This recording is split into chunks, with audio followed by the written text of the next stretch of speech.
सभी देशवासियों को और सभी सनातनियों को आज भगवान के रथ यात्रा महोत्सव की बहुत बहुत बधाई। आज भगवान श्री जगन्नाथ जी की रथ यात्रा है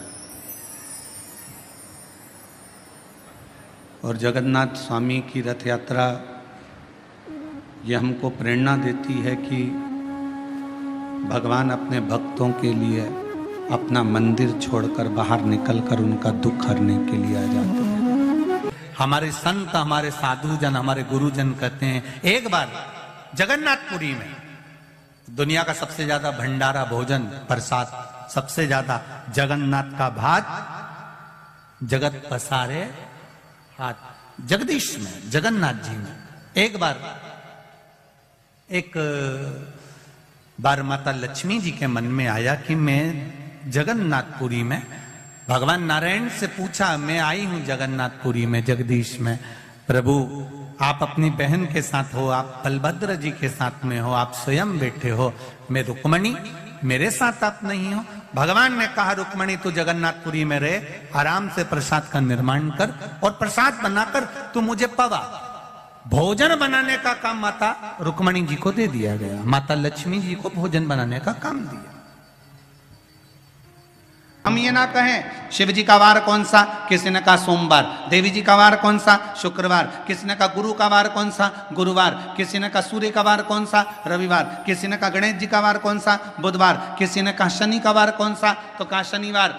हमने केवल देवताओं को वारों में बांट दिया, पर शिव महापुराण की कथा कहती है शंकर भगवान का केवल एक वार नहीं है, शंकर भगवान तो नित्य प्रति तुम जिस दिन पुकारना चाहो, जिस वार को पुकारना चाहो, चाहे वार में पुकारो चाहे परिवार में पुकारो, शंकर भगवान हर वार को तुम्हारे सम्मुख में आकर खड़ा हो सकता है।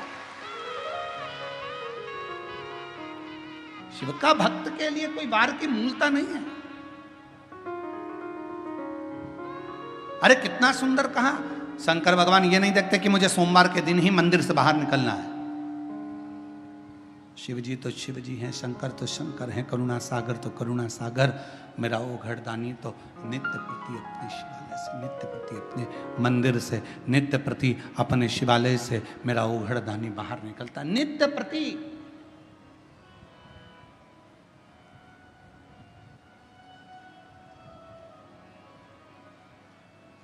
आप तो हर पल उसको स्मरण करिए।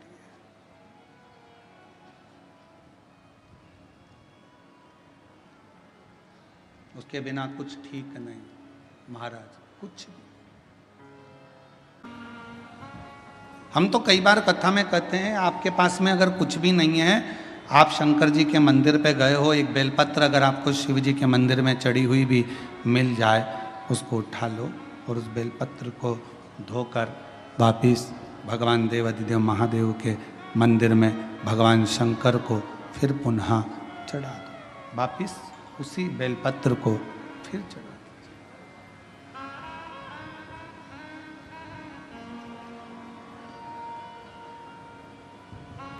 और कई बार त्रिगुणाकार, त्रिकालदर्शी, त्रिनेत्रधारी, त्रिपुंडधारी, त्रिशूलधारी मेरे देवाधिदेव महादेव को चढ़ाने के लिए अगर मंदिर में तुम्हें बेलपत्र मिले भी ना, तो अपने हाथ की 3 उंगलियों का स्पर्श भगवान शंकर को कर लीजिए और शिव के नाम का उच्चारण कर लीजिए। शिव उस बेलपत्र को स्वीकार कर लेते हैं। भाव, एक स्वच्छ भाव, निर्मल मन सो मोहि पावा। भगवान शंकर को अगर आप भाव से रिझा रहे हैं, निर्मल भाव दे रहे हैं, शिव उसको भी स्वीकार कर। मेरे ओघड़दानी कभी भी आपसे कोई वस्तु की चाह नहीं।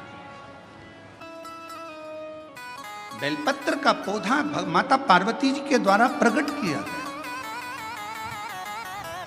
बेलपत्र के वृक्ष की गणना करी गई। बेलपत्र के वृक्ष की जो जड़ होती है उसमें मां गौरी का स्थान होता है।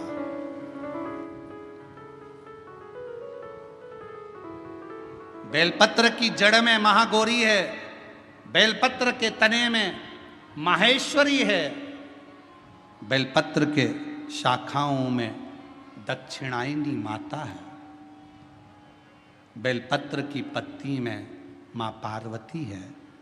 बेलपत्र के फल में माँ कात्यायनी है। और बेलपत्र के उस सुंदर आनंदमय फूल में, उस फूल के अंदर माँ गौरी विराजमान है। ऐसा पूरा बेलपत्र के वृक्ष की गणना करी गई। चाहे शाखा हो, जड़ हो। बेलपत्र के पूजन का कितना भी एक पत्र आया है, अच्छा है, देखिए।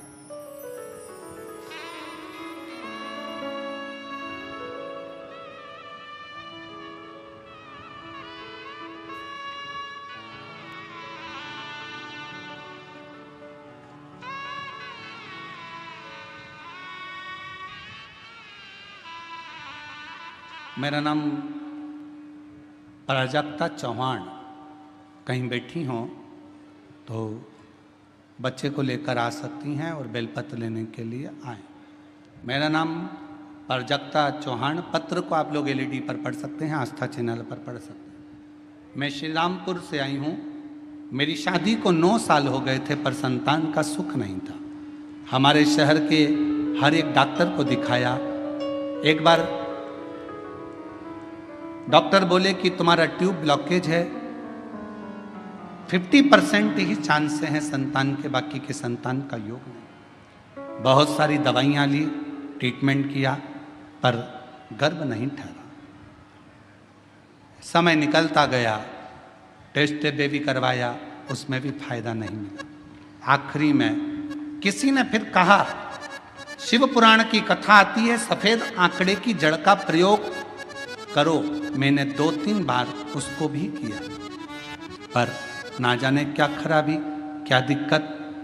फिर आयुर्वेदिक इलाज भी करवाया, पर कोई असर नहीं दिखा। आखिरी में किसी ने कहा कि बेलपत्री के वृक्ष के नीचे जाकर दीप लगाना, जल छोड़ना और सफेद आंकड़े की जड़ का प्रयोग कर कर बेलपत्र के नीचे ही किसी को खीर का प्रसाद का भोग लगाना। वही मैंने किया। पशुपतिनाथ का व्रत करा और बाबा की ऐसी कृपा हुई कि 9 साल के बाद गर्भ ठहर गया। और 10 जनवरी 2025 को पुत्रदा एकादशी के दिन बाबा की कृपा से मुझे पुत्र प्राप्ति हुई। मैं बाबा को प्रणाम करती हूँ। पुत्र का फोटो भी लगाया हूँ, बेटे का फोटो लगाया। शिव की कृपा किसको। एक पत्र और अच्छा है, देखिए।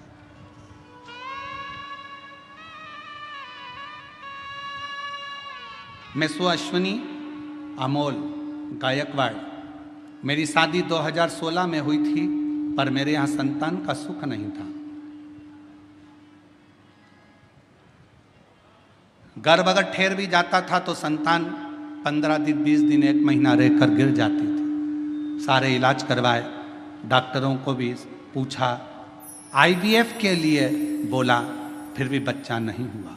तब आखिरी में आस्था चैनल पर शिव महापुराण की कथा सुनना चालू करी और 2022 की तर्पण शिव महापुराण की कथा को उस दिन मैंने भोले बाबा को जल चढ़ाना प्रारंभ किया। कुबेरेश्वर बाबा का स्मरण कर कुंदकेश्वर महादेव का नाम लिया और 30 दिसंबर 2023 को सीहोर जाकर कंकर शंकर की पूजन करी। वहाँ का रुद्राक्ष लेकर आई, बाबा का स्मरण करना प्रारंभ करा और बाबा की कृपा से 2024 7 फरवरी को शिव जी की कृपा से मेरे घर में पुत्र रत्न की प्राप्ति हुई। मैं बाबा को यहाँ प्रणाम करती हूँ, नमन करती हूँ।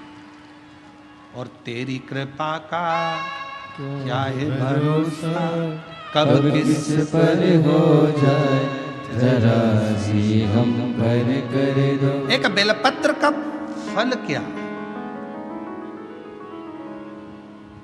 बेलपत्र के वृक्ष के नीचे अगर 1 लोटा जल आप भाव रखकर हृदय से शिव जी को समर्पित कर रहे हो तो शिव उसको स्वीकार कर, शिव उसको स्वीकार।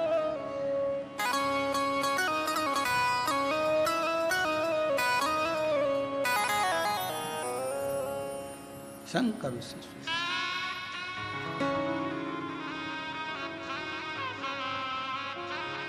कोई साधारण नहीं है बेलपत्र का पौधा। बेलपत्र का वृक्ष, एक बहुत सुंदर कथा आती है शिव महापुराण। जब आप लोग ओमकारेश्वर की कथा को सुने थे तो हमने वहां पर भी कहा था कि अगर जमीन पर पड़ी हुई एक बेलपत्र अगर आपको दिख जाए तो उसको उठाकर कहीं विसर्जन में डाल दो, पर उसको पांव के नीचे मत बांध दो। वो बेलपत्र का केवल पत्ता नहीं है, उसमें मेरा महागौरी आद्य शक्ति 64 योगनिया मेरा शिव और शक्ति उस बेलपत्र के पत्ते में सदा विराजमान रहे, सदा।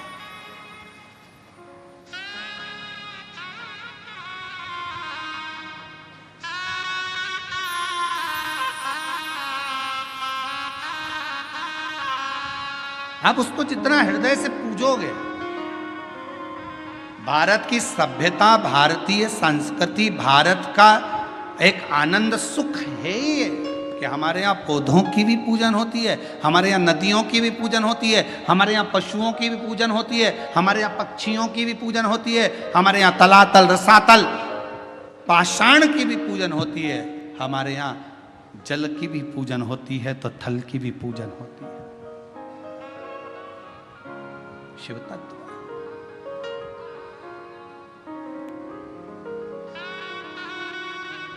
इसलिए शिव महापुराण की कथा भगवान शंकर का पवित्र चरित्र वर्णन कर रहा है, शिव तत्व कह रहा है, भगवान शंकर का पवित्र चरित्र कह रहा है। कल एक बहन जी ने प्रश्न लिखकर भेजा था, पत्र हम लेकर नहीं आए। उसमें उन्होंने एक पत्र में प्रश्न किया था कि सावन में जो सोमवार होते हैं, सावन में जो शिवरात्रि आती है, आप 12 महीने की शिवरात्रि पर ऑनलाइन पूजन नहीं कराते, केवल श्रावण महीने की शिवरात्रि पर ऑनलाइन पूजन कराते हो। ऐसा सावन की शिवरात्रि में या सावन के सोमवार में ऐसा क्या रहता है?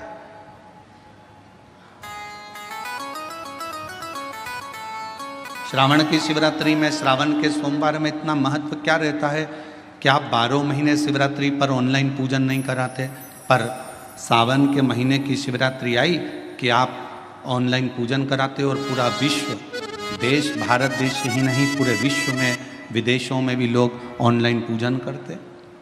आखिर क्या रहता है? मेरा मेरी जीजी से, मेरी बहन से निवेदन है, तुम दुनिया के साल भर में कितने भी व्रत कर लो, तुम कितने भी उपास कर लो, तुम कितनी भी पूजन कर लो, तुम कितना भी अनुष्ठान कर लो, सारे व्रतों पर, सारे अनुष्ठानों पर, सारी पूजन पर, सावन के महीने के जो सोमवार होते हैं, जो शिवरात्रि होती है, जो प्रदोष होती है, ये पूरे साल के व्रतों पर प्रबलता प्रदान करते हैं, बल देते रहते हैं।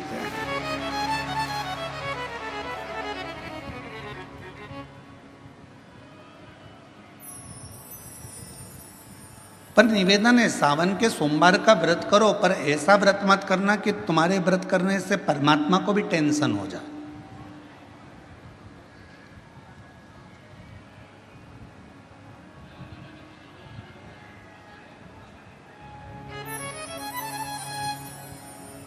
कई माताएं व्रत कर लेती हैं, मेरा सावन का महीने में व्रत है, पूरा 1 महीना व्रत करूंगी, 1 लौंग खाऊंगी, 1 गिलास दूध लूंगी, इसके सिवाय कुछ नहीं लूंगी, 1 फल खाऊंगी, इसके सिवाय कुछ नहीं। बहू बेचारी बोल रही, मम्मी शुगर ऊपर नीचे हो जाएगी,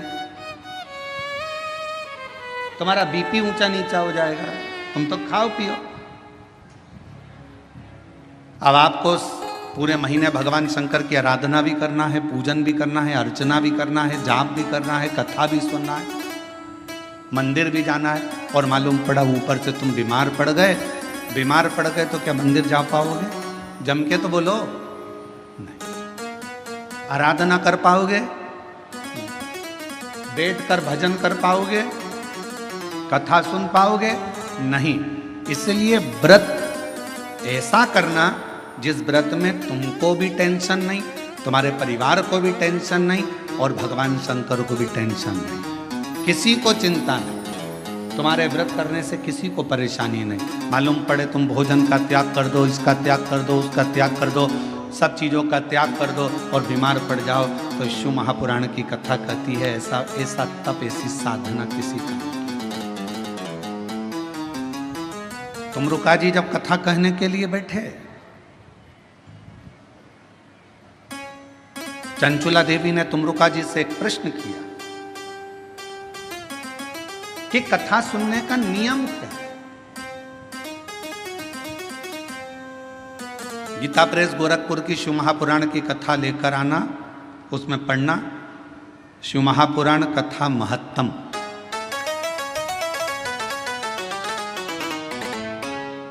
कथा को सुनने का नियम क्या है, यह भागवत में भी पूछा गया।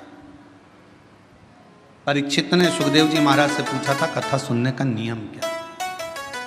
शिव पुराण में चंचुला देवी तुमरुका जी से पूछ रही हैं कि कथा सुनने का नियम क्या है। क्या नियम है कथा सुनने का? तो कहा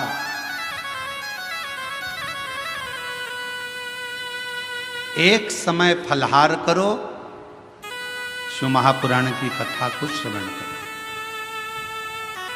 भागवत कथा को सुनो। इतना ना बने, एक समय फलहार करो, दूसरे समय भोजन करो, और शिव महापुराण की कथा को जरूर सुनो।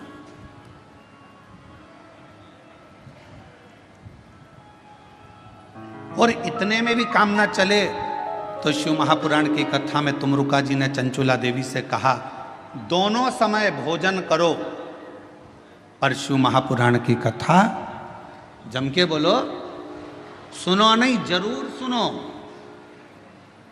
और यहां तक कहा यदि इतने में भी काम ना चले, दोनों समय भोजन में भी काम ना चले, तो टिफिन लेके कथा में चलो, पर शिव महापुराण की कथा जरूर सुनो। जैसे लोगों की आदत रहती है ना, वो जेब में रखा रहता है, और जैसे ही कथा में उसकी तो आदत हर एक घंटे में उसको खाना है मल, और उसकी तो आदत में रहता है, तो कथा में बैठे बैठे विचार करता रहता है बस जल्दी से महाराज जी भजन गाए। उसको क्या मालूम कि ये शिव पुराण की कथा में इसमें तो एक भजन भी आ जाए तो बड़ा मुश्किल है। फिर वो जेब में से एक भजन आएगा, जब वो निकालेगा, मलेगा, जैसे ही महाराज जी भजन गाएंगे फटकी मारेगा, और जैसे ही महाराज जी कहेंगे हारा हारा, उतनी देर में तो उसने निपटा गया।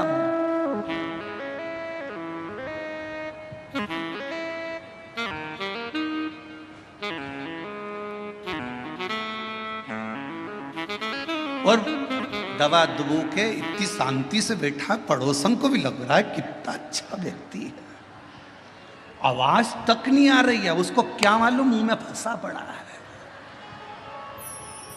आवाज। अब ये तो शंकर जी जाने और वो जाने। उसकी पत्नी जानती थी तो उसने तुरंत कह दिया खा लिया, झूठ बोल रहे, खाओ मेरी कसम। कथा चली रही है और दोनों एक दूसरे की कसम खा रहे, खाओ मेरी कसम।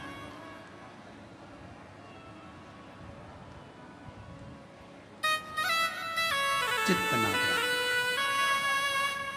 मन को स्थिर रखिए शिव तत्व की ओर, शंकर जी की ओर। और ये 10 इंद्रियां को संयम करना सरल है, पर 11वें नंबर की जो इंद्री है मन, इसको संयम करना, इसको संयम करना बहुत कठिन। ये मन बड़ा चंचल है, कैसे तेरा भजन करूं, जितना इसे समझाऊं उतना ही।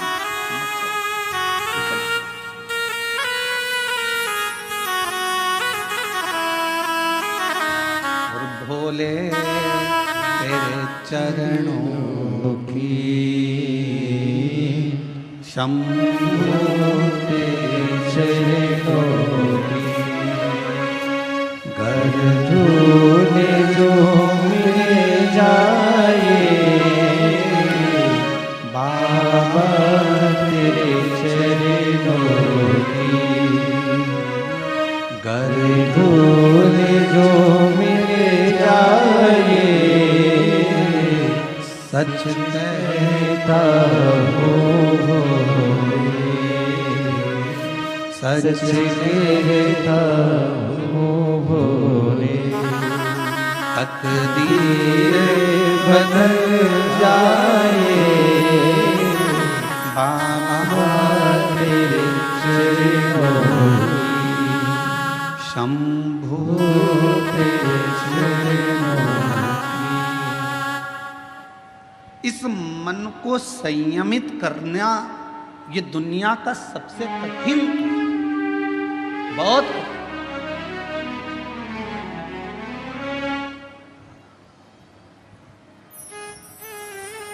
पर तुलसी बाबा ने रामचरितमानस में लिखा कि मन की स्थिरता शिव से मिलाती है। और हम शिव महापुराण की कथा के माध्यम से कहना चाहते हैं, अगर मन को स्थिर करना है तो जिंदगी में एक बार शिव महापुराण की कथा को पंडाल में बैठकर सुनो। मन की स्थिरता कैसी होती है वो समझ में। मन की स्थिरता किसको कहते हैं? अभी गुरु पूर्णिमा आएगी, सीहोर में भी 5 तारीख से 9 तारीख तक गुरु पूर्णिमा के अवसर पर 5 दिवसीय गुरु महिमा शिव महापुराण की कथा होगी। पूरा विश्व, पूरा देश गुरु बनाने की एक होड़ में रहेगा। गुरु मंत्र लेना है, गुरु मंत्र लेना है। कोई कहीं गुरु को, कोई कहीं गुरु को ढूंढेगा। पर शिव महापुराण की कथा कहती है, अगर जिंदगी में गुरु बनाना तो शिव जैसा कोई गुरु बनाना। शिव जैसा गुरु क्यों? बीमार था चंद्र, ससुर ने श्राप दिया था चंद्रदेव को कि तेरे को काया का रोग हो जाएगा, और चंद्र की काया धीरे धीरे टपकने लगी, काया खराब होने लगी, पूरी काया बेकार होने लगी। और जब काया पूरी बेकार हो गई, एकदम दुर्बल सा चंद्रमा हो गया, तब चंद्रमा आखिरी में पूरा गलने ही वाला था। तब भगवान शंकर की आराधना करी, चंद्र को शिव जी ने अपने मस्तक पर धारण कर लिया, अपने पास में रख लिया। गुरु कैसा बनाना? शंकर जैसा कोई गुरु मिले जो ये ना देखे कि आप धनपति हो, करोड़पति हो कि रोड़पति हो, आप गरीब हो कि अमीर हो, आप ब्राह्मण हो, क्षत्रिय हो, वैश्य हो कि शूद्र हो। गुरु की दृष्टि में यह नहीं होना चाहिए। गुरु की दृष्टि में यह नहीं देखा जाता कि आप ब्राह्मण हो कि क्षत्रिय हो कि वैश्य हो कि शूद्र हो। गुरु तो गुरु होता है। मेरे शंकर भगवान ने चंद्र को भी अपने पास में रखा, मेरे शंकर भगवान ने राहु को भी अपने पास में रखा, मेरे शंकर भगवान ने केतु को भी अपने पास में रखा, मेरे शंकर भगवान ने 9 ग्रह अपने पास में रखे। और मेरे शंकर भगवान ने जब भुजंग सांप, जिसको दुनिया का कोई व्यक्ति अपने पास में नहीं रखता, कौन होगा जो अपने घर में सांप को रखेगा? कोई सांप को अपने पास नहीं रखता, मेरे शंकर भगवान ने उस भुजंग सांप को भी अपने पास रखा। कौन होगा जो भूत प्रेत डाकनी पिशाचनी पिशाचों को अपने पास रखता होगा, जिसकी भाषा तक कोई नहीं जानता, जिसके बोलने का तरीका कोई नहीं जानता? भगवान 33 कोटि देवता में कोई देवता ऐसे नहीं थे जो भूत और प्रेत को अपने पास में रख लें, डाकनी पिशाचनी को अपने पास रख लें और भूत प्रेत को अपने पास रख लें। कौन? उनकी आवाज़ नहीं पहचानते, कभी वो चिल्ला देते, कभी वो अपशब्द कह देते, कभी ताना दे देते, कभी अड़भंग का काम कर देते। कोई भूतों को, प्रेतों को, पिशाचों को कोई अपने पास नहीं रखता। पर शंकर भगवान ने देखा ये कहाँ जाएंगे, कहाँ जाएंगे, और उन्होंने एक बार दिल से शिव जी को पुकार लिया। शंकर भगवान ने कह दिया तुम्हें कहीं जाने की जरूरत नहीं है, तुम मेरे शिष्य बनकर रहना, मेरे पास में रहना।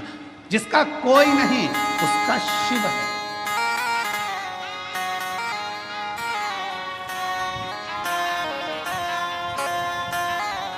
इसलिए पूरी दुनिया में केवल विश्व का एक ही नाथ है और उसका नाम विश्व, जम के बोलो, विश्वनाथ है।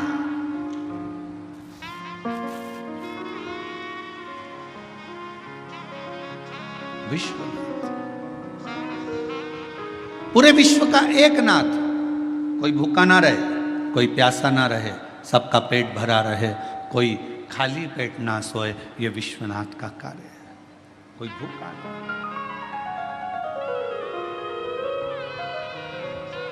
और शंभु शरणे पड़ी मागो घड़ी रे घड़ी दुख काटो दया करी दर्शन आपो शंभु शरण पड़ी मागो घड़ी रे घड़ी दुख काटो दया करी दर्शन आपो।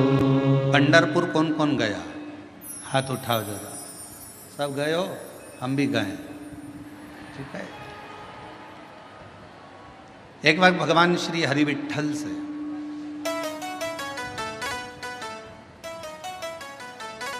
पांडुरंगा श्री हरि विठ्ठल से संत तुकाराम जी ने पूछा,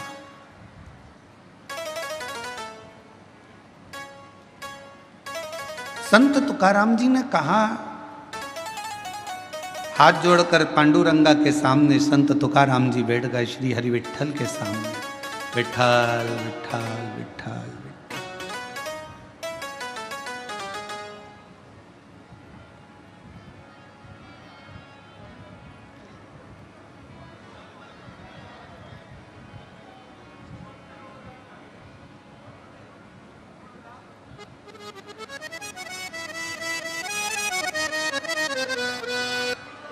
तुकाराम जी सामने, क्या बात है?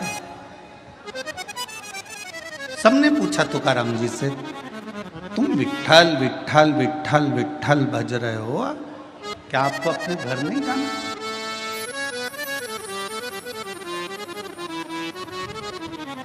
क्या आपको अपने घर नहीं जाना?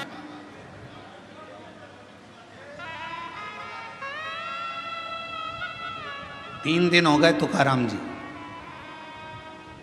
और 3 दिन से संत तुकाराम जी विठ्ठल विठ्ठल विठ्ठल विठ्ठल, पांडुरंगा विठ्ठल कहने में।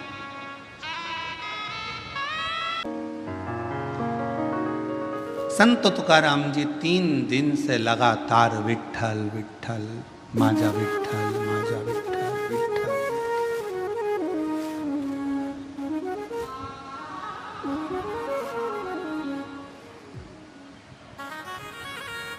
माजा विठ्ठल, माजा विठ्ठल, माजा विठ्ठल विठ्ठल। अब 4था दिन हो गया। फिर संत तुकाराम जी से पूछा गया कि तुम हमेशा आते थे, दर्शन करते थे, भजन करते थे, कीर्तन करते थे, फिर चले जाते थे, पर आज 4 दिन हो गए तुम्हारे मुख से विठ्ठल विठ्ठल, पांडुरंगा विठ्ठल विठ्ठल विठ्ठल बंद ही नहीं हो रहा। 4था दिन पूरा निकल गया, 5वां दिन आ गया, माजा विठ्ठल, माजा विठ्ठल, माजा विठ्ठल।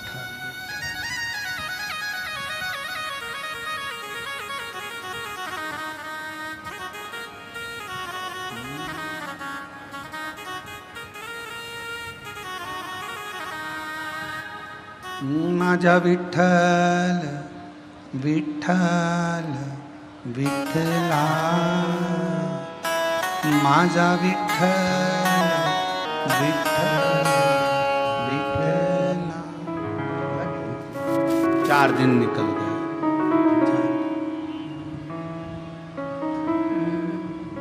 5वां दिन आ गया।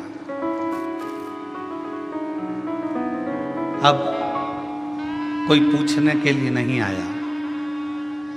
अब संत तुकाराम जी से पूछने के लिए स्वयं हरि विठ्ठल मंदिर छोड़कर बाहर आ गए चौक में। स्वयं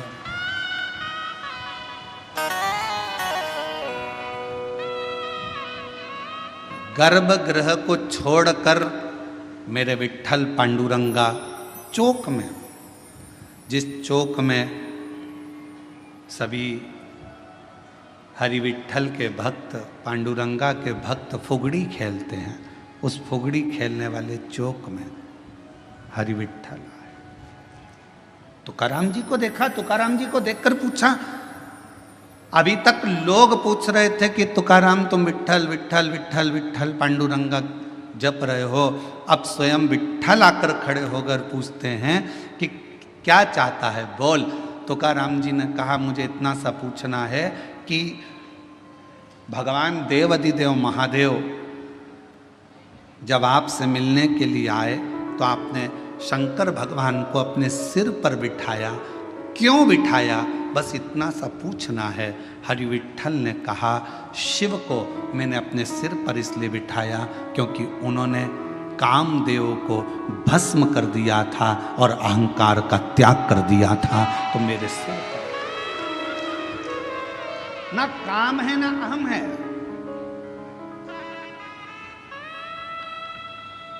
ना काम है ना अहम है।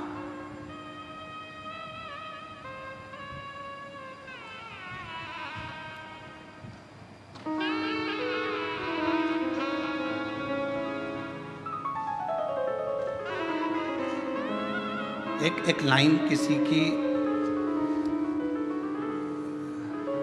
काव्य की सुनी थी, जो खानदानी रईस हैं वो मिजाज रखते हैं नर्म अपना।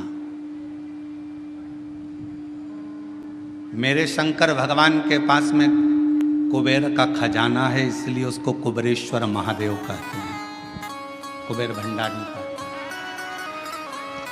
भगवान नारायण को भी अगर लक्ष्मी दी है तो मेरे शंकर भगवान ने दी। माता लक्ष्मी जी की मां ख्याति देवी लक्ष्मी जी का विवाह तो शिव जी से करने वाली थी,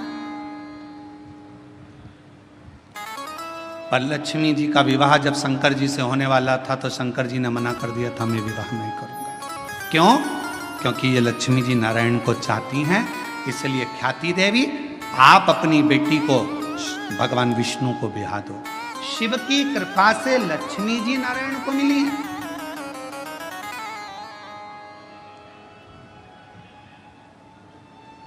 और माता लक्ष्मी को भी अगर वैभव दिया है तो मेरे शंकर भगवान ने दिया। कुबेर का भंडार अगर किसी को दिया है तो मेरे शंकर भगवान ने दिया, शिव ने। और शिव की नम्रता, मेरे भगवान शंकर की नम्रता, मेरे शंकर भगवान की शीतलता, करुणा कितनी विचित्र है। कोई आया भंगेड़ी कहकर चले गया, कोई आया गंजेड़ी कहकर चले गया, कोई आया अपशब्द कहकर चले गया, कोई न कह दिया यह पशुओं का देवता है, इसका नाम पशुपतिनाथ। अगर पशुओं के देवता हैं, पशुपतिनाथ हैं, तो भगवान राम जी को भी रावण से जब युद्ध लड़ना था तो भगवान राम जी ने भी तप कर कर शंकर भगवान से वो पाशुपत्य अस्त्र को प्राप्त किया था।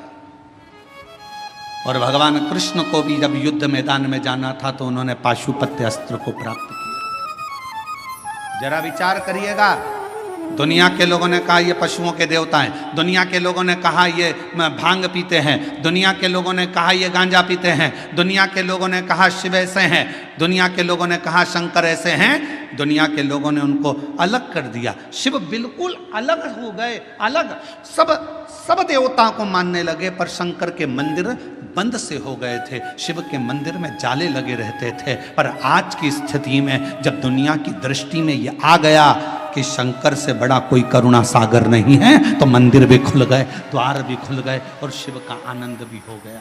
बोल बम का नारा है, इतना धीमा बोलोगे तो कल्याण तुम्हारा है। जरा जम के बोलो, बोल बम का नारा है, सारी समस्या का हल श्री शिवाय। दुनिया की दृष्टि में आ गया कि शिव की नम्रता क्या है, दुनिया की दृष्टि में आ गया शिव की कोमलता क्या है, दुनिया की दृष्टि में आ गया कि शंकर की करुणा क्या है।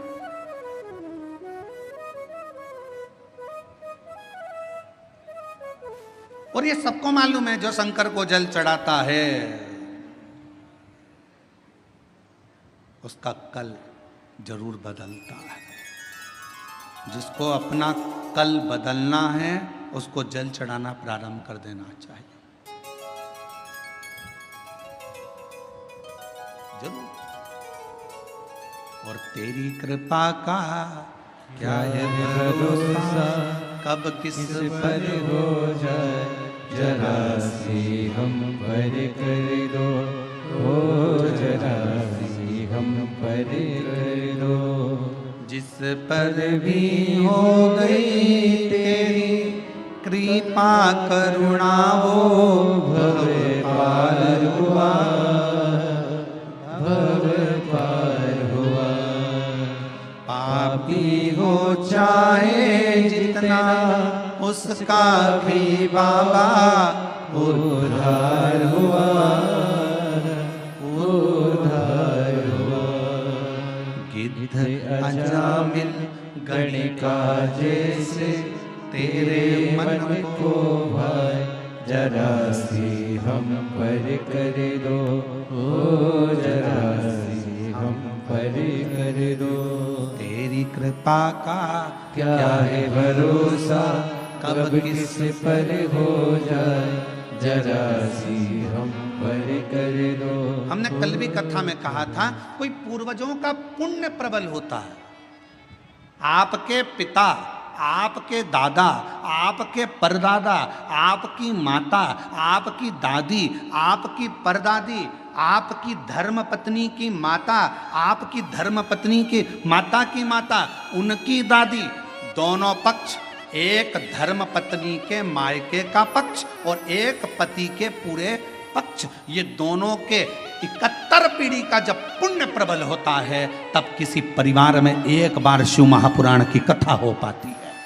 धन एकाग्रित करना सरल है, पैसा इकट्ठा करना सरल है, व्यापार बढ़ाना सरल है, व्यवहार बढ़ाना सरल है, पर अपने कुल में एक बार शिव महापुराण की कथा का आयोजन करना बहुत कठिन है। क्योंकि जब कोई पुण्य की प्रबलता हो, एक धर्म पत्नी का भी पूरा कुल 71 पीढ़ी, कहीं मायके की कोई शुद्ध भाव से भगवत भजन की रमी हो, कहीं इधर भी पति का पूरा कुल, कहीं परमात्मा की दादा परदादा पिता पर कोई पुण्यता होगी, तब जाकर कोई पुण्य की गुल्लक प्राप्त हुई होगी और वो फूटी हुई होगी। आज संचेती परिवार अगर इस कथा का यजमान पद ग्रहण करा है तो देवता भी कृपा कर रहे होंगे कि ये करुणा का एक आनंद सुख है, ये मौका मिला।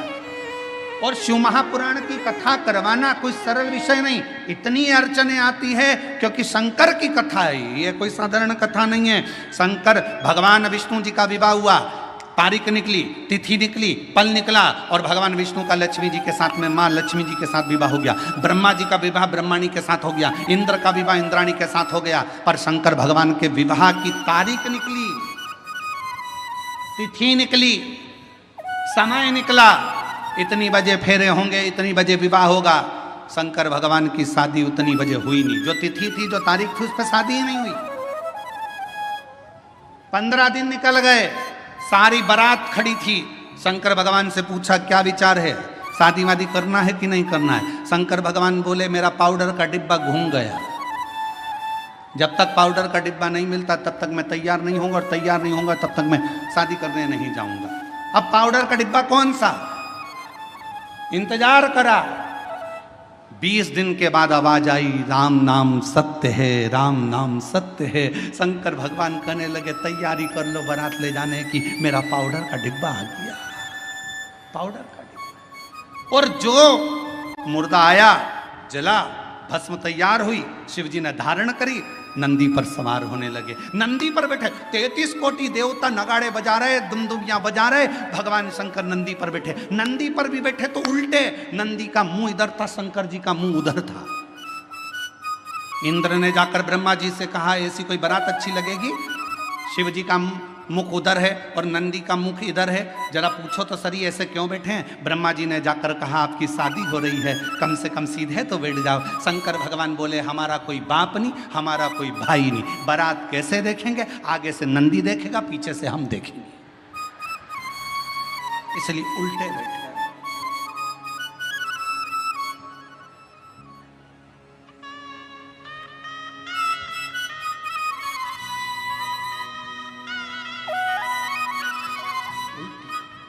बारात थोड़ी सी दूर चली, और बारात थोड़ी सी दूर चलने पर जब शिव जी की बारात थोड़ी दूर पर चली, चलने के बाद में शंकर भगवान ने देखा मेरा एक गण साइड में पेड़ के ऊपर उल्टा टंगा हुआ है, मेरा भूत प्रेत उल्टा टंगा है। शिव जी ने उसको देखा, पूछा तू नहीं आया? उसने मुंडी हिला दी, टंगे ही टंगे उल्टा, मुंह टंगे टंगे बोला मैं कैसे आऊँ, मेरे को किसी ने बुलाया नहीं, आऊँगा तो भगा देंगे। शंकर भगवान बोले चिंता मत करो, मैं बुलाता हूँ। शिव जी ने डमरू खड़काया, देवताओं ने आकर कहा तुम्हारी शादी हो रही है, बैंड बाजे हम बजा तो रहे हैं, तुम्हें बजाने की जरूरत क्या है? शंकर भगवान बोले शादी मेरी तो बाजे भी मैं ही बजाऊंगा।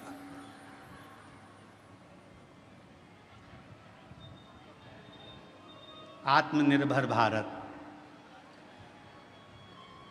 मेरी शादी है तो बैंड में ही बजाऊंगा, बाजे में ही बजाऊंगा। डमरू खड़काया, जैसे डमरू खड़काया डाकनी पिशाचनी चुड़ैल भूत भयंकर आए, सब इकट्ठे होकर आ गए, सब नाचने लगे। देवताओं ने सोचा इनके बीच में अपन क्या नाचो, आगे चले गए। देवता सबसे आगे, बीच में भूत चुड़ैल, उसके बाद में शंकर जी। भगवान भोलेनाथ प्रसन्न हो गए, मेरे सारे रिश्तेदार आ गए। इंद्रदेव ने ब्रह्मा जी से कहा प्रभु देवता आगे नाच रहे हैं, कोई भांगड़ा कर रहा है, कोई कत्थक कर रहा है, कोई गरबा कर रहा है, कोई कुछ कर रहा है, पर भूत चुड़ैल जो नाच रहे हैं इनके नाचने का पता नहीं पड़ पा रहा कि ये कौन सा डांस है, ये समझ में नहीं आ। इतने में ब्रह्मा जी ने इंद्र से कहा जो देवता नाच रहे वो भांगड़ा कत्थक गरबा ये सब समझ में तो आ रहा है ना? हाँ, पर ये भूत चुड़ैल समझ में नहीं आ रहा है क्या नाच रहे हैं। ब्रह्मा जी ने कहा जो भूत चुड़ैल शंकर जी की शादी में नाचे इसी को लोग कलयुग में डिस्को कहेंगे, इसी को लोग कलयुग में डिस्को, ऐसा लगेगा जैसे ततैया खा गया। मेरा नाम चिंचिंचू, अब लग जाए ततैया खा गया ऊपर से। और डांस का पता ही नहीं चलता, लोग ऐसे डांस करते हैं जैसे खुजाल हो गई शरीर में, खुजाल, समझे क्या?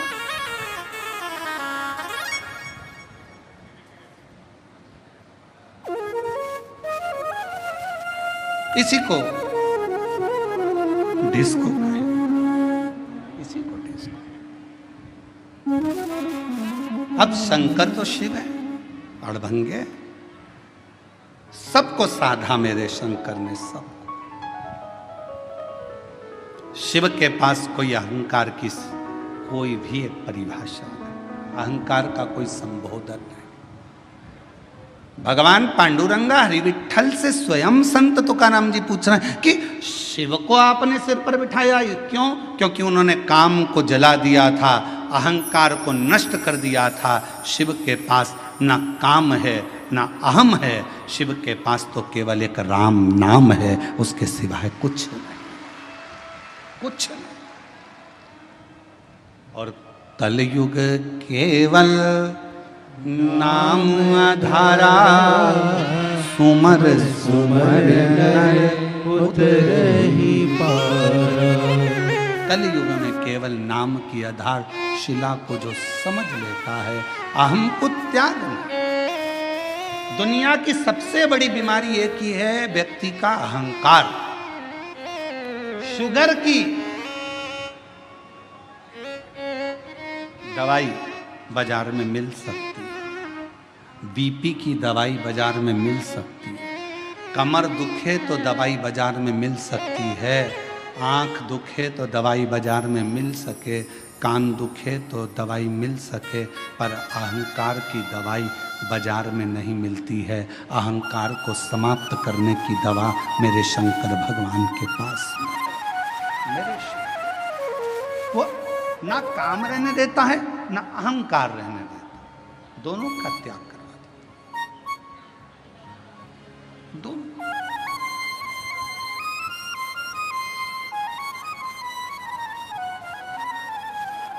तुम जाकर देखो, राम जी के मंदिर में जाओगे तो तुम्हारे लिए आसन बिछाया जाएगा,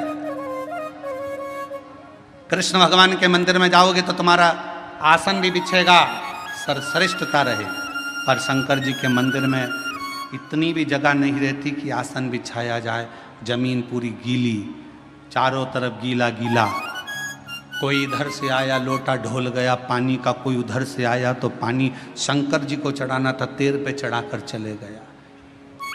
शिव है, तुम कितने भी करोड़पति हो, धनपति हो, वैभवपति हो, सत्तापति हो, चाहे तुम्हारे पास में कितना भी वैभव है, पर शंकर के मंदिर में, शिव महापुराण में और शंकर जी के दरवाजे पर अहंकार समाप्त हो जाता है। वहां तुम्हारे पास क्या है क्या नहीं वो पूरा समाप्त हो जाता है। वो तुम्हारे घर पर होगा, शंकर के दरवाजे पर तो केवल एक शून्यता रहती है और वो शून्यता में शिव बसता है, और वो बसता है तो जीवन का कल्याण करता है।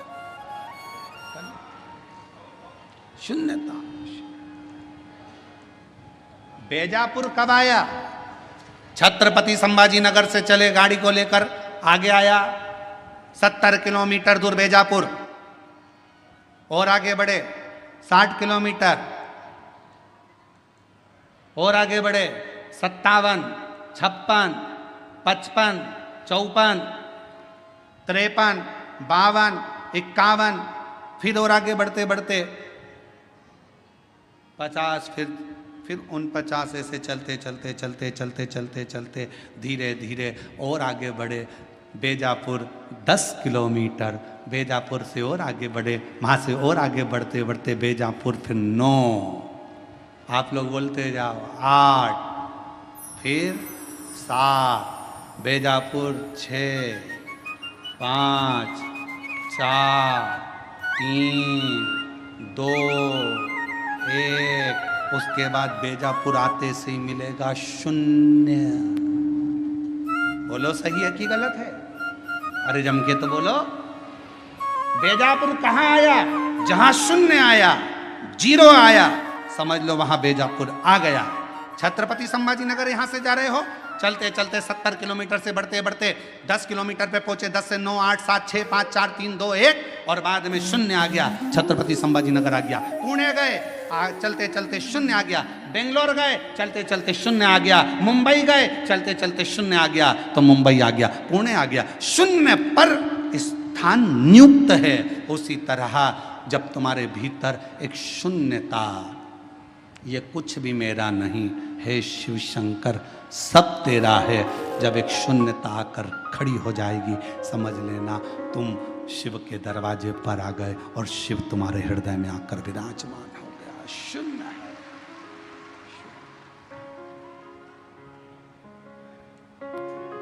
और मेरे भोले तेरा सहारा है, मेरे भोले तेरा सहारा है, मेरी नैया का तो किनारा है, मेरी नैया का तो किनारा है।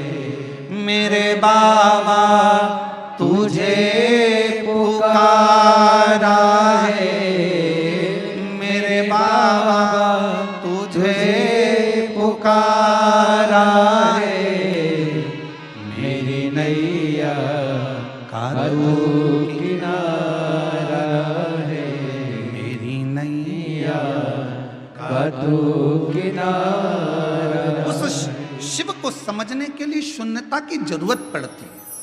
हमारे नासिक क्षेत्र में, हमारे महाराष्ट्र में प्याज बहुत होता है।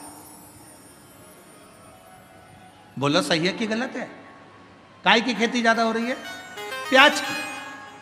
और हमने देखा जब हम लोग कथा करने के लिए जा रहे थे, शाहदा गए, नासिक गए और भी जगह, छत्रपति संभाजी नगर आए, जब आ रहे थे, जा रहे थे, तो हमने देखा वहाँ पर प्याज के बड़े बड़े, बहुत बड़े बड़े गोडाउन टाइप के बने, और उन प्याजों के लिए इतने सारे पंखे चल रहे थे। पंखे, तो हमने गाड़ी रोकी, हमने पूछा क्यों भैया ये पंखे क्यों लगाए? तो कहा ये प्याज के लिए पंखे लगाए। बोलो सही है कि गलत है? प्याज के लिए पंखे क्यों लगाए? तो कहा अगर सड़ जाएगा, गर्मी रहती है तो अंदर से सड़ जाता है, तो पंखे लगाना जरूरी है। फिर हमने देखा कि एक खटिया पर एक पिताजी बैठे थे और वो एक पुष्टे से हवा कर रहे थे। तो हमने पूछा भैया ये कौन है? तो क्या हमारे बाप हैं, हमारे पिता। तो हमने कहा प्याज के लिए तुमने 50 पंखे लगाए, बाप के लिए एक भी पंखा। तो फिर उस गोडाउन वाले ने पूछा तुम कौन हो? हमने कहा सीहोर वाले। अच्छा मिश्रा जी? हमने कहा। उन्होंने कहा हमारा नाम लेके तुम कहीं बोलना मती। हमने कहा कसम से नहीं बोलेंगे, तुम्हारा नाम तो लेंगे ही नहीं, पक्का। वो तो आज कथा में बेजापुर में बात निकली तो बोल दिया, पर नाम नहीं बोलूंगा। और तुम बोलोगे तो बोल भी दूंगा, नाम नहीं। लगाए प्याज के लिए 50 पंखे, बाप के लिए पुष्टा।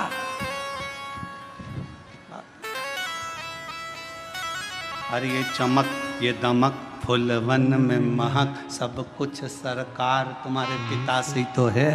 बाप के लिए भी एक पंखा लगा सकते थे तो जीवन का एक आनंद प्राप्त हो जाता। ये सब बहुत बहुत विचारणीय है।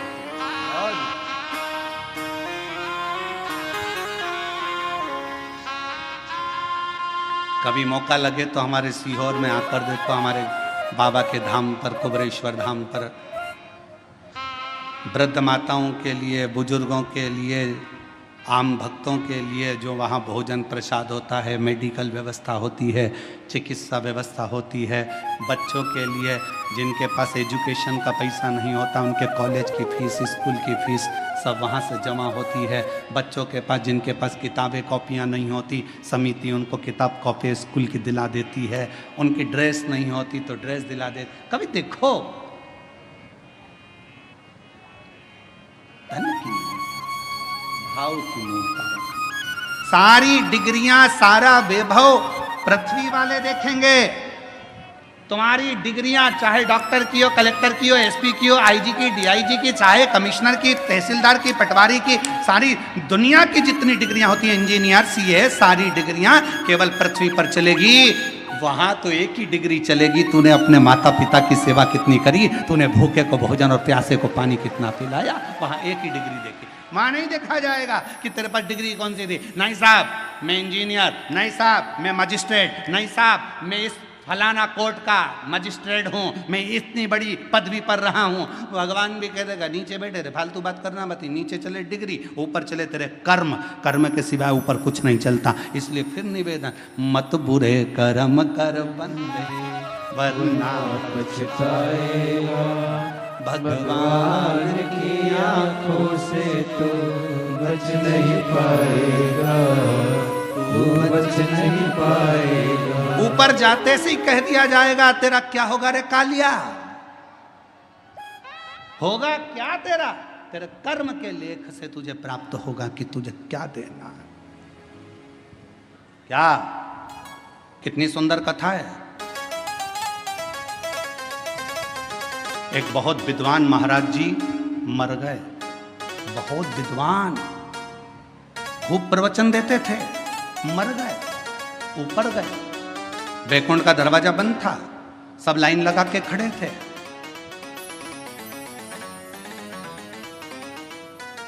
सवेरे वैकुंठ का दरवाजा खुलेगा जब सबको वैकुंठ में प्रवेश मिलेगा। वैकुंठ जाने की लाइन में महाराज जी भी खड़े थे। महाराज जी से आगे एक व्यक्ति और खड़ा था, टोपी लगाया था, जीन्स पहना था, थोड़ी थोड़ी जगह से फटी हुई थी, जोरदार जूते पहना था, चाबी का छल्ला घुमा रहा था। महाराज जी ने मन में सोचा कैसे कैसे लोग वैकुंठ आ जाते हैं, बता इनको वैकुंठ आना था, इनको तो नरक जाना था। सवेरे वैकुंठ का दरवाजा खुला, नाम लिया गया, आ जाओ साहब, आ जाओ साहब। चाबी का छल्ला वाला व्यक्ति आया, तुम कौन? मेरा नाम ये है। अच्छा, क्या करते थे? गाड़ी चलाता था, बस। अच्छा, एक काम करो, वैकुंठ में वो सामने एक जो महल बना है उसमें चले जाओ, चांदी का सिंहासन है, सोने का पलंग है, डनलप के गद्दे हैं, अप्सराएं आएंगी, आपको भोजन कराएंगी, पंखा झेलेंगी, सोने की थाली में आपको भोजन करना है। वाह वाह वाह, धन्य, इतना सुंदर वैकुंठ। हाँ, पंडित जी ने सोचा, प्रवचन देने वाले महाराज ने सोचा, जब एक ड्राइवर को इतना अच्छा रूम मिल सकता है तो मुझे तो, मैं प्रवचन देता हूँ। आओ, तुम कौन? मैं प्रवचन देता था। एक काम करो, वो सामने जो टूटा हुआ जो झोपड़ा है उसके अंदर चले जाओ। आटा रखा है, खुद की रोटी बनाना, खाना, सब्जी बोना, खाना। इतने में तो पंडित जी चिल्लाने लगे, मैं प्रवचन देने वाला, मैं कथा कहने वाला, इतना बड़ा महाराज, इतना बड़ा महाराज, और उस गाड़ी के ड्राइवर को तुमने एसी का रूम दिया और मुझे टूटा हुआ झोपड़ा। इतने में धर्मराज ने कहा, यहाँ पर न्याय चलता है। महाराज जी बोले, न्याय नहीं, यहाँ न्याय चलता है, पैसा चलता है, रिश्वत चलती है, तुमने उससे कुछ ले लिया होगा, यहाँ फालतू बात मत करो, यहाँ न्याय चलता है। तो न्याय कैसा? मैं इतना प्रवचन देने वाला, मुझे टूटे झोपड़े में भेज दिया, वो गाड़ी चलाने वाला, उसको एसी का रूम दे दिया, डनलप का गद्दा, चांदी का पलंग, सोने का सिंहासन, सोने की थाली में रोटी, ये कैसे हो सकता है? इतने में धर्मराज ने कहा, भाई यहाँ कर्म देखा जाता है। महाराज वो गाड़ी चलाता था, बस को चलाते चलाते बस इतनी तेज चलाता था कि अंदर जितने बैठे रहते थे सब हनुमान चालीसा पढ़ते थे। जय हनुमान ज्ञान गुण सागर, जय कपीसति लोक उजागर, रामदूत अतुलित बल, राम अंजनी पुत्र पवन सुत रामा, महावीर विक्रम बजरंगी। कांपते, राम नाम लेते, भगवान को पुकारते। इसलिए वो मरा तो उसको एसी का रूम मिला। महाराज तुम प्रवचन देते थे तो लोग दीवार से टिक टिक के सोते थे, इसलिए उसको बैकुंठ में एसी का रूम और तुमको टूटा झोपड़ा मिला। इतना कर्म का लेख देख। इसलिए मेरी जीजियों, मेरा ध्यान देना, तुम सो मत जाना। तुम सो गई तो सियोर वाला निपटा तो मालूम पड़े बेचारे को टूटा झोपड़ा मिले सो तो काम। तुम जागती रहना। और बोलो तो बीच बीच में चिल्लाना चालू करता हूं, जागते रहो। अरे हम तो बाबा के भरोसे चलते हैं, हम तो बाबा के भरोसे चलते हैं। ये दुनिया वाले जलते हैं, ये दुनिया वाले जलते हैं। भोले बाबा के भरोसे चलते हैं, ओ घड़दानी के भरोसे चलते हैं, डमरू वाले के भरोसे चलते हैं, काशी वाले के भरोसे चलते हैं। शिव के पास ना काम है ना अहम है। काम भी दूर, अहम भी दूर। और जिसने काम का भी त्याग कर दिया, अहम का भी त्याग कर दिया, वहां मेरे हरि विठ्ठल उसको अपने शिव अपने सिर पर बिठा लेते हैं।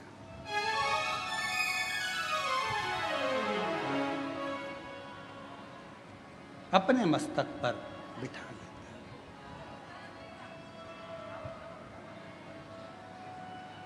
एक पत्र है, अच्छा है।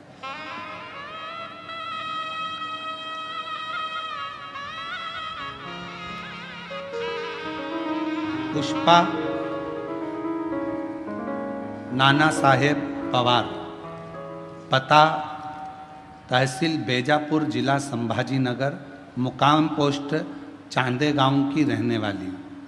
कहीं बैठी हों तो बेलपत्र लेने के लिए आ सकते। एक लोटे जल का मैं क्या वर्णन करूं गुरुदेव। मेरा बेटा 2 साल से नीट की परीक्षा की तैयारी कर रहा था पर निकल नहीं रहा था।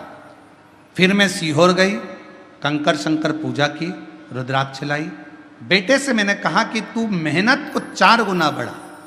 वो सीहोर वाला महाराज कहता है, अगर तुम पढ़ाई कर रहे हो तो अपनी पढ़ाई को 4 गुना बढ़ाओ। कोई कर्म कर रहे हो तो कर्म को 4 गुना बढ़ाओ। रात दिन एक करो। वो सीहोर वाला महाराज कहता है कि अपने रात दिन एक करो, रात दिन एक कर कर अच्छी पढ़ाई कर, और पढ़ाई के साथ में आखिरी में शंकर भगवान पर बेलपत्र चढ़ाकर फिर तू एग्जाम के लिए जा। और मेरे बेटे ने वही किया गुरुदेव। 2 साल से जो पढ़ाई कर रहा था उस पढ़ाई को उसने 4 गुना बढ़ा लिया। आपके कहने पर भगवान शिव की कथा में मन भी लगाया और पढ़ाई को भी 4 गुना बढ़ाया। आज बाबा की कृपा से मेरे बेटे ने नीट का एग्ज़ाम क्लियर कर लिया। अब वो बाबा की कृपा से डॉक्टरी की पढ़ाई कर रहा है। मैं शिव को प्रणाम करता हूँ। एक पत्र और अच्छा देखिए,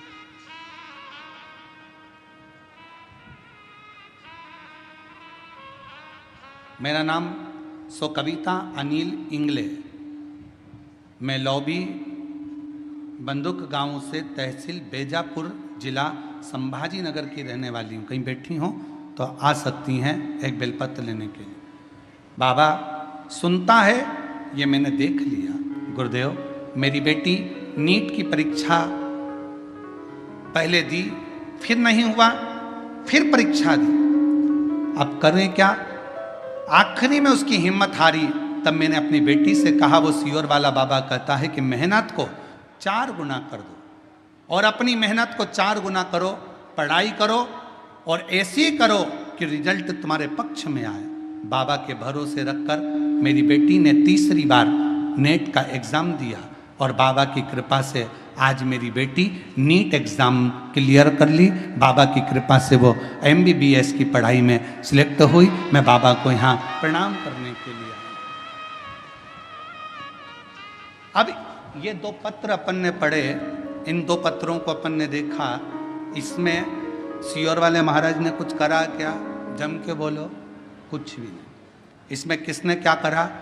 उन बच्चों ने अपनी मेहनत को 4 गुना करा, अपने परिश्रम को 4 गुना करा।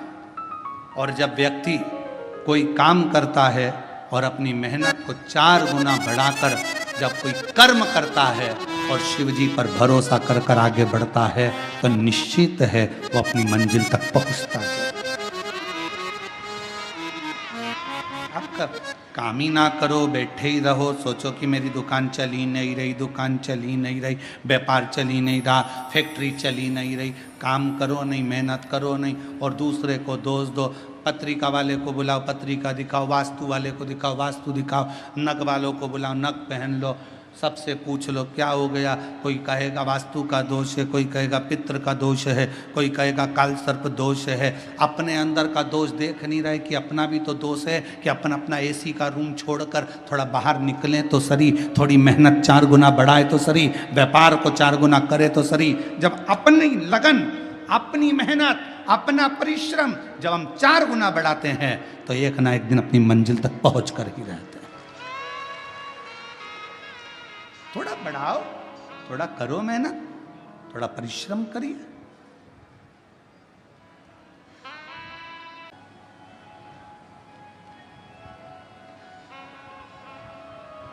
फिर कोई आडंबर, कोई दिखावा कुछ नहीं रहता, केवल शिव रहता है।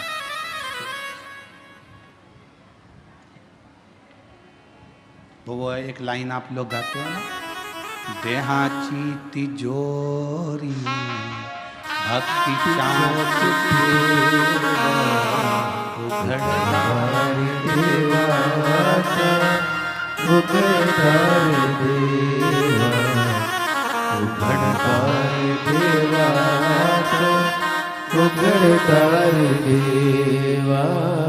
देहाची तिजोरी भक्ति चाँच फेवा उघड़दार देवा, उघड़दार देवा, उघड़दार देवा, उघड़दार देवा। अब ये शरीर जो मिला वो शिव के लिए ही तो मिला है,